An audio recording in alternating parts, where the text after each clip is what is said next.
Shalom, que le ressuscité du troisième jour nous bénisse. Je vais faire cette vidéo de la réflexion parce que quand je pense à beaucoup de choses qui se passent sous le soleil, j'ai beaucoup de questionnements et j'aimerais partager ceci avec chacun de nous.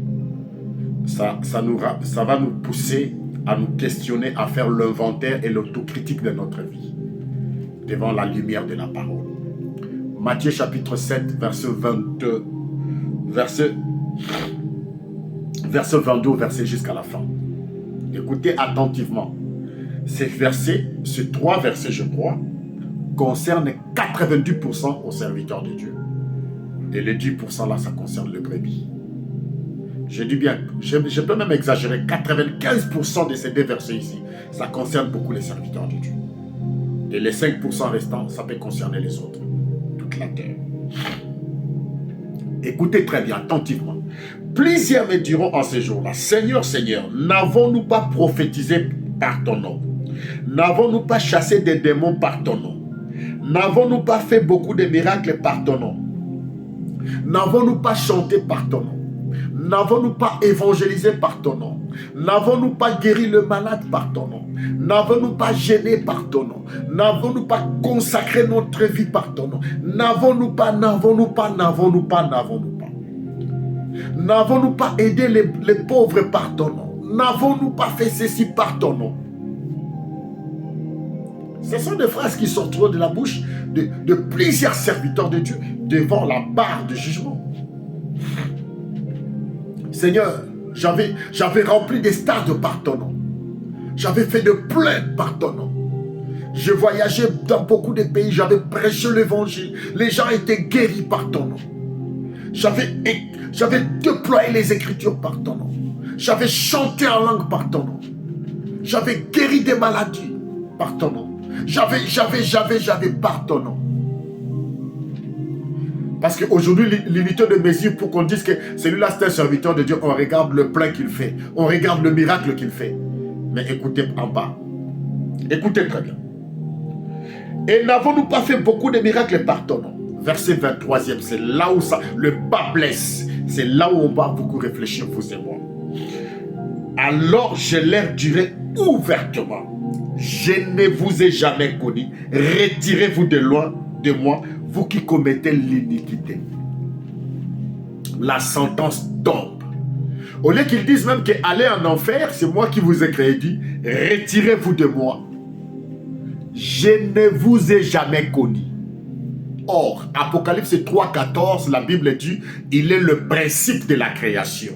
Colossiens chapitre 1, verset 15, il dit, il est l'image du Dieu invisible. Par lui et en lui ont été créées toutes choses. Mais lui, il dit, je vous dirai, éloignez-vous de moi, je ne vous ai pas connu.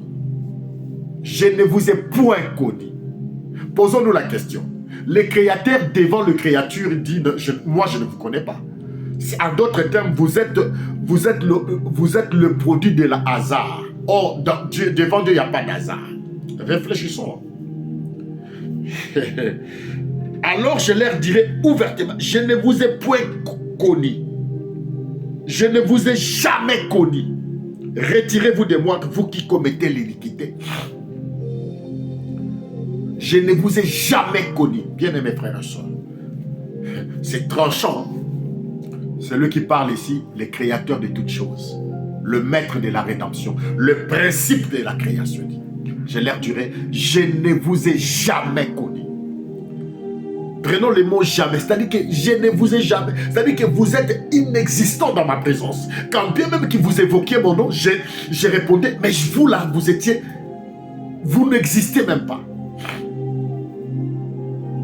Mais dans la Bible, nous allons comprendre que les créateurs même de Lucifer, avant qu'il ne devienne Satan, Dieu reconnaît que c'est lui qui l'a créé, Ézéchiel 28. Mais vous, que lui, il va régner et dire, je ne vous ai jamais connu. Mais vous allez dire que non, moi j'avais rempli les stades, j'avais fait ceci, j'avais fait cela. Frère, le temps est venu, l'on doit s'examiner. Le jugement ici, c'est tranchant. Hier, j'étais dans un live où on parlait sur l'homosexualité, frère. Je suis resté là, j'ai appris beaucoup de choses. Au lieu d'être agressif, Au lieu de rester dans les lives, faire toujours des débats interminables, passer le temps, je dis inutilement. Frère, il faut faire quelque chose pour les seigneurs. Celui qui révèle la parole, c'est Dieu. Tu peux me faire montrer, larguer les Écritures. Si Dieu n'ouvre pas mes yeux, je ne verrai pas, frère. Ça devient une distraction. Vous allez voir les gens dans les débats, ils sont là toujours dans les débats. Jésus-Christ est Dieu, Jésus-Christ le Fils de Dieu. Les Écritures, c'est bien bon.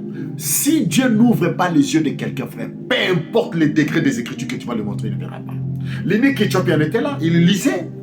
Dieu a amené Philippe auprès de lui. Philippe dit, comprends, tu sais que tu dis, comment je puis comprendre les Écritures s'il n'y a pas quelqu'un qui peut être à mes côtés?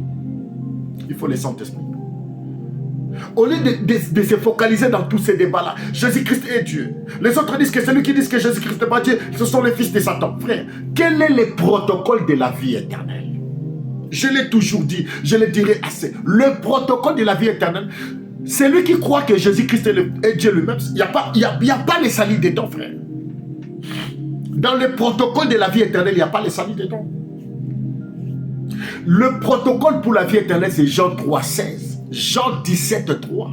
La Bible dit, Dieu a tant aimé le monde qu'il a donné son Fils unique. Croyons-le tout d'abord comme ça. La révélation viendra après. Celui qui croit cette écriture comme ça, frère, il a le salut, il a la vie éternelle.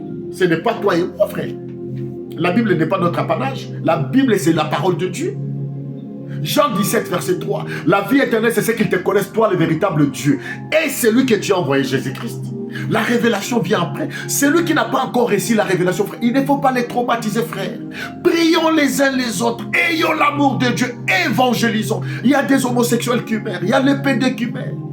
Prêchons des grandes choses. Comment nous maintenir dans la présence du Seigneur? Comment mener une vie de sanctification? C'est ça l'essentiel, mon frère. Tu peux connaître que Jésus-Christ est lui-même le Dieu vivant. Mais si tu mènes une autre vie contraire, il te dira, je ne vous ai jamais connu. Tu peux dire que Jésus-Christ lui-même, il est le Fils de Dieu. Si tu mets une vie au contraire, il te dira que je ne t'ai jamais connu. Ce n'est pas simplement celui qui dit que Seigneur, Seigneur, qui me connaîtra, non.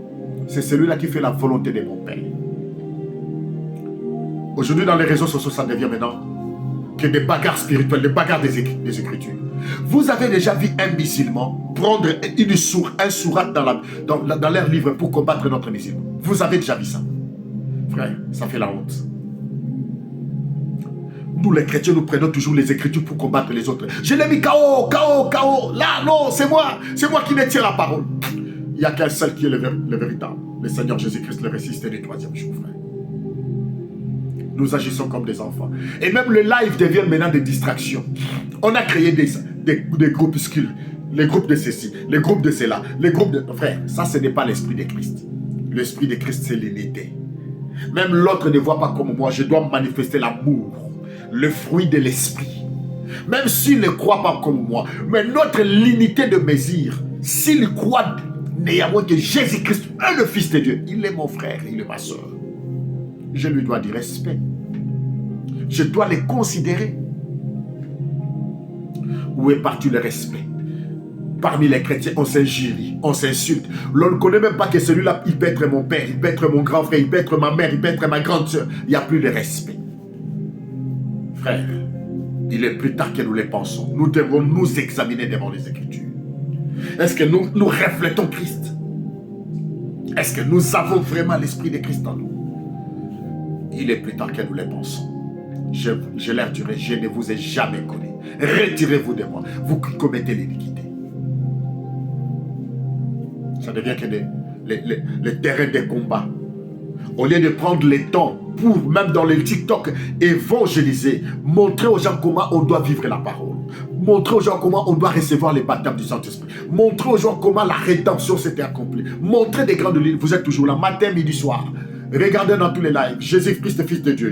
Les camps de Jésus-Christ, Fils de Dieu, les camps de Jésus-Christ, Dieu lui-même. Des camps. L'inimitié. Or, l'inimitié, ça devait s'opérer entre la semence de la femme et les serpents. Maintenant, l'inimitié entre les chrétiens. L'inimitié.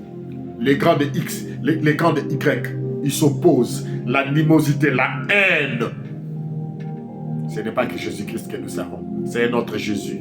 Ça, c'est le Jésus de Maman Gerda. Ce n'est pas le Jésus de la Bible. Le Jésus de la Bible, c'est l'amour, l'unité, la foi. Au reste, que le ressuscité du troisième jour nous bénisse. Shalom.